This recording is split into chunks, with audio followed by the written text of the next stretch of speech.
Hello everyone, so this is part 5 of the Jump Monkey instructions to create your Jump Monkey game. And this one is actually probably the most important one, and we're going to do something really complicated in this one, which adds gravity, that simulated physics to your game, and I think it's a really nice touch. So hopefully you'll enjoy adding it too. We're going to use two variables. They're going to work at the same time to add that increasing gravity to allow that monkey to have that flight across the screen. So I'll talk you through it, and I hope it makes sense to you.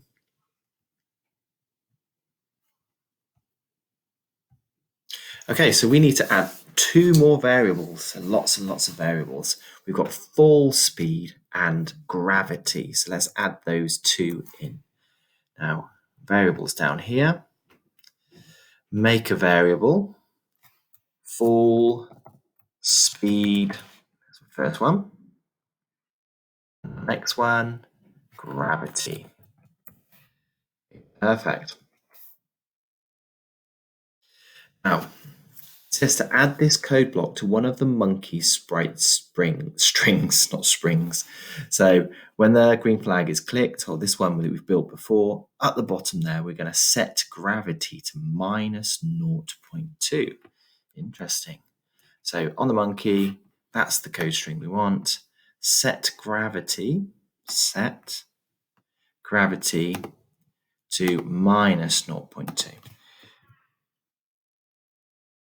Actually, in terms of sequence, this doesn't matter where it appears. If it appears anywhere near the top of one of these green flag clicks, start conditions, either on the monkey or the launcher, you could put it up here, or the bananas even, and possibly even, no, not the tree. The tree hasn't got any code blocks behind it.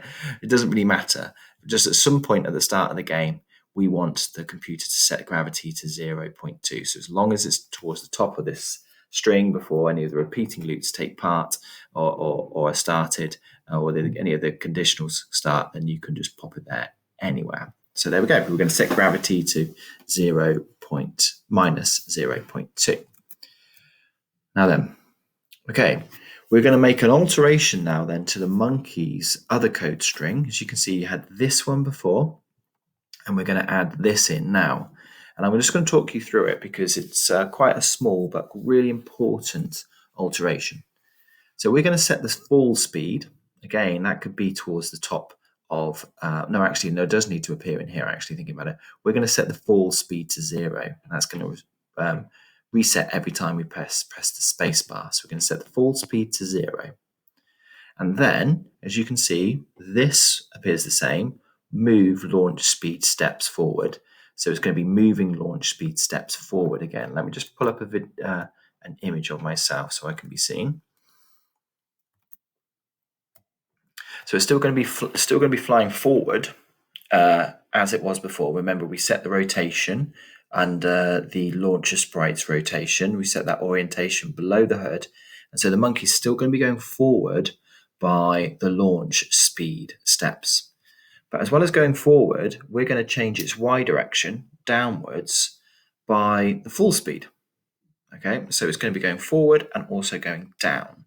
But as you can see, the full speed at the beginning is 0.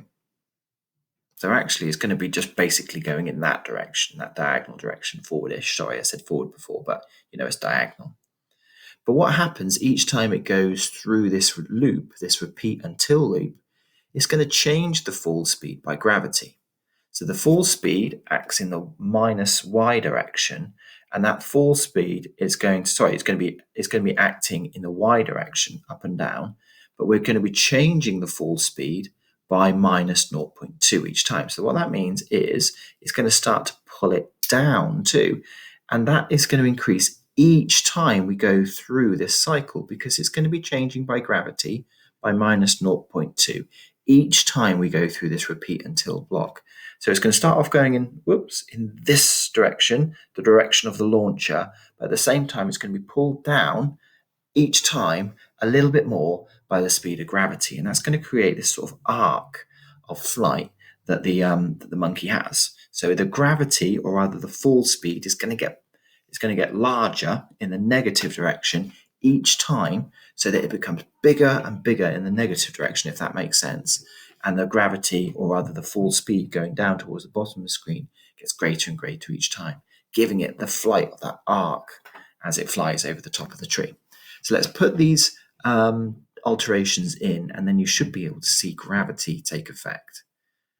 So here we need to set fall speed to 0. So let's go back to where we are. Let's move that one out of the way. In there, set fall speed to 0. Drop that in there. Okay. Then the next two bits are the same, but then we need to change the Y direction. Not change X. Change Y by fall speed, I think it is. Variable, fall speed. And then we need to change the fall speed by the gravity for each one of these cycles. Change the fall speed by gravity, which you've already set, remember, to minus 0.2. So each one of these cycles, fall speed is going to increase, get increasingly large in the minus Y direction. It's going to pull the monkey down by an increasingly large amount each time. Okay, so I'm going to leave these variables on the screen, so you should be able to see this fall speed go from minus 0.2 to minus 0.4 really, really quickly. And gravity will always be set to minus 0.2, which will happen when we press the green flag. And that will give the monkey this arcing flight, because remember, fall speed's pulling it down towards the bottom of the screen. So let's have a little look what happens. There's our random bananas. Let's fire the monkey. Oops, that wasn't very clear. It's being pulled down.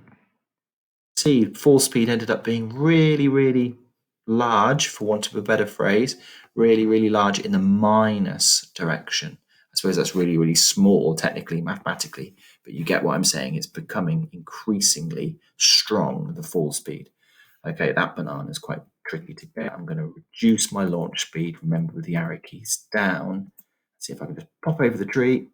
Oh, so close. A bit more launch speed. There we go, perfect. So your game, in a sense, is fairly playable now.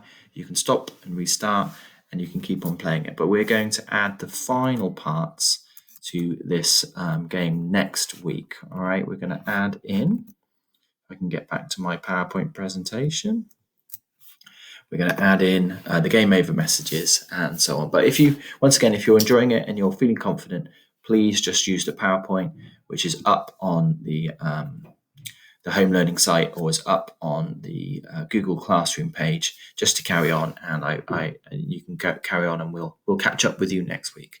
All right. Well, I hope you've enjoyed that. I'll speak to you next time.